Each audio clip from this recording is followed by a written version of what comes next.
Welcome to The Explainer. Today, we are unpacking something absolutely massive.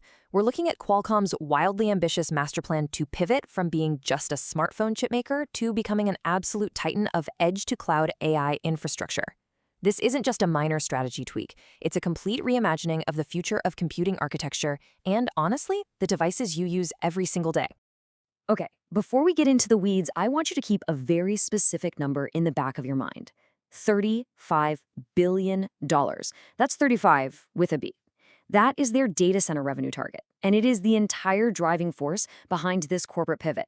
By 2031, Qualcomm isn't just hoping to, dip their toes into the data center space. They are projecting a monstrous foundational pillar of revenue that literally doesn't even exist in their portfolio right now. So, here's the game plan for today.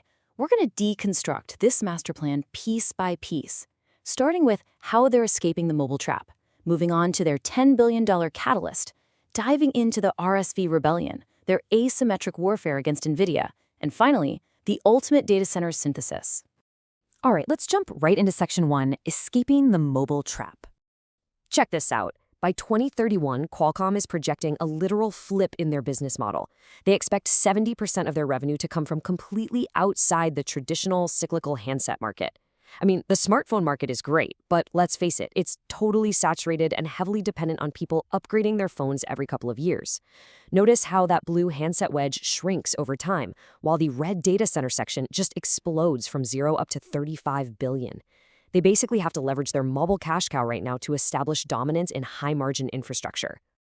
To really get why this pivot is absolutely essential for their survival, you have to understand agentic AI. These are AI workloads that require a continuous, non-stop data loop. Simple edge computing just can't handle it alone. Think about it like an autonomous AI agent running on your laptop or, say, driving your car.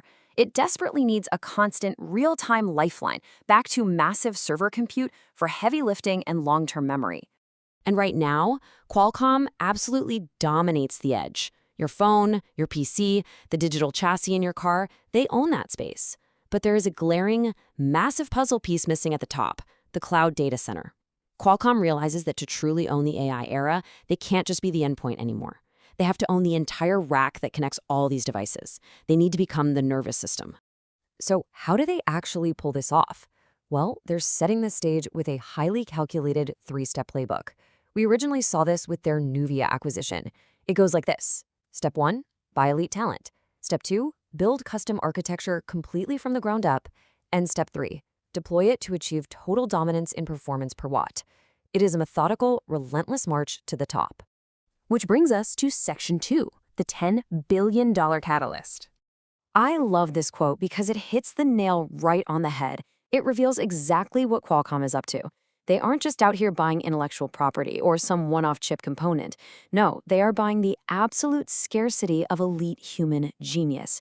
They're shifting from being a company that just buys individual parts to becoming a master systems architect of complete AI ecosystems. Just look at this all-star roster. By bringing in Jim Keller and the Tenstorrent core team, they are securing the exact same brain trust that revolutionized Apple's A-series chips, AMD's Zen architecture, and even Tesla's full self-driving hardware. This is literally the architectural elite. They're bringing the masterminds of the last 3 computing revolutions under one single roof. Crazy, right? When you really think about it, paying that estimated $8 to $10 billion premium for Tenstorrent, it's not just an expense on a spreadsheet. It's literally a time machine. They are using the massive weight of their current mobile revenue to buy years, maybe even a decade of saved research and development. It completely bypasses that agonizing trial and error phase and puts them on a direct rocket trajectory toward that $35 billion goal. Okay, let's shift gears to Section 3, where things get really spicy, the RISC-V rebellion. The big issue we're talking about here is dodging the architecture tax. If you look at the ARM ecosystem, it's heavily restricted. ARM requires licensing fees, and they dictate pretty strict integration limits. But RISC-V? It's an open standard. It gives Qualcomm a zero-tax environment to build exactly what they want, whenever they want, without asking for permission or paying a toll. Total design freedom. Now, don't get me wrong, ARM is still super essential for ecosystem compatibility. You still need it to run Windows or Android flawlessly. But this shift creates a hybrid reality. Qualcomm calls it sovereign silicon. It basically allows them to deploy custom open standard RSV cores exactly where they need them most, like in AI controllers and data movement engines, completely free of any vendor lock-in. And having that total design freedom, it's what makes things like the 10-6 grid architecture possible. See, in traditional AI, your biggest bottleneck actually isn't compute speed. It's the idle time spent waiting for data to travel back and forth to expensive external HBM memory. The 10-6 grid fixes this crippling traffic jam by placing memory and network routing right on the chip itself. By keeping everything local, they essentially delete the need for that unbelievably expensive external memory. So, how does this stack up against the competition? Let's get into Section 4, Asymmetric Warfare against NVIDIA. Let's be real, taking on NVIDIA's brute force training dominance head-on is a surefire way to lose. So Qualcomm isn't doing that. Instead, they are aggressively targeting massive scale inference. Their secret weapon? Radically lower total cost of ownership.